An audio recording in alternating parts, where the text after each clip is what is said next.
A Rússia condenou a proposta de Emmanuel Macron para estender um guarda-chuva nuclear francês na Europa. A crise de legitimidade e credibilidade de Donald Trump e os Estados Unidos na Europa está crescendo exponencialmente a cada segundo.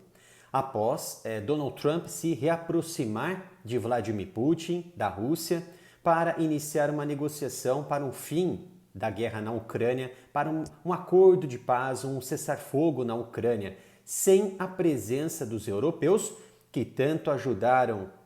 a Ucrânia nessa guerra, nessa resistência contra a invasão da Rússia, e também propriamente a principal vítima desta guerra, a Ucrânia, ou seja, Volodymyr Zelensky. E à medida que Donald Trump vem aumentando a sua retórica para sair totalmente da Europa, deixar ela cuidar da sua própria vida, da sua própria defesa, ao mesmo tempo ele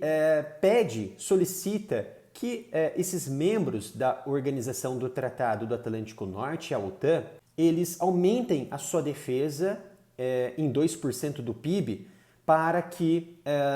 possa fortalecer ainda mais a própria defesa dessas nações e fortalecer, no final das contas, a própria aliança da OTAN. Isso é um mecanismo de pressão para que esses membros também se esforcem a adotar uma postura mais defensiva e agressiva perante uma Rússia que pode expandir a sua invasão além da Ucrânia. E isso, é claro, é também muito visto pelos assessores e também pelo próprio Donald Trump. Por isso essa pressão tão exacerbada diante desses membros. E é interessante também observar que Donald Trump fez um alerta parecido sobre questões energéticas da Europa, que estava muito dependente do gás russo e do petróleo russo lá em seu primeiro mandato. Então, nesse ponto, Emmanuel Macron tentando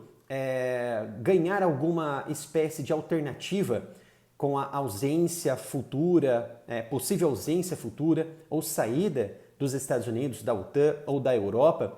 porque eles mantêm armas nucleares dentro de alguns países específicos, como Alemanha,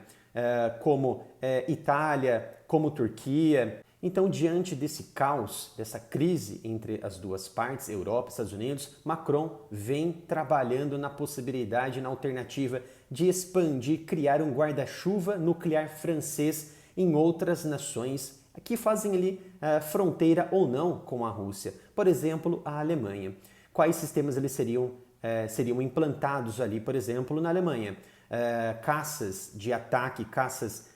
de salto Rafale, para manter ali mísseis estratégicos de até 300 quilotons em rendimento nas regiões estratégicas da Europa. Outras nações também poderiam ser palco de receber esses equipamentos, como a Polônia, que faz fronteira direta com a Rússia, Bielorrússia e até a Ucrânia, e que já aumentou seu PIB em defesa acima de 4,1% do PIB em defesa, o que denota uma grande preocupação da Polônia nos próximos anos em se defender diante de uma Rússia cada vez mais expansiva e agressiva, como vimos nesses últimos 3 anos atacando a Ucrânia. E a Rússia, ela não gostou em nada dessas retóricas de Macron,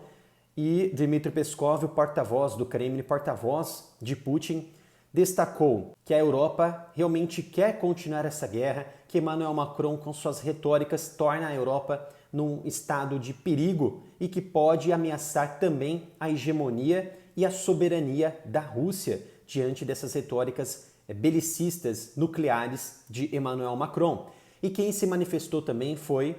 o ministro das Relações Exteriores, Sergei Lavrov, que destacou: não há legitimidade nessas retóricas, nessas falas de Emmanuel Macron em estender um guarda-chuva nuclear, isso porque colocaria em risco a própria Europa e também a Rússia. Vamos observar todos esses desfechos, essa crise, tanto Europa e Estados Unidos, e também Europa e Rússia, e provavelmente essas alternativas que Emmanuel Macron está colocando para proteger a Europa sem os Estados Unidos vai crescer ainda mais com a entrada do Reino Unido nessa questão de expandir armas nucleares em todo o continente, no velho continente europeu, diante de uma Rússia cada vez mais alarmada e expansionista.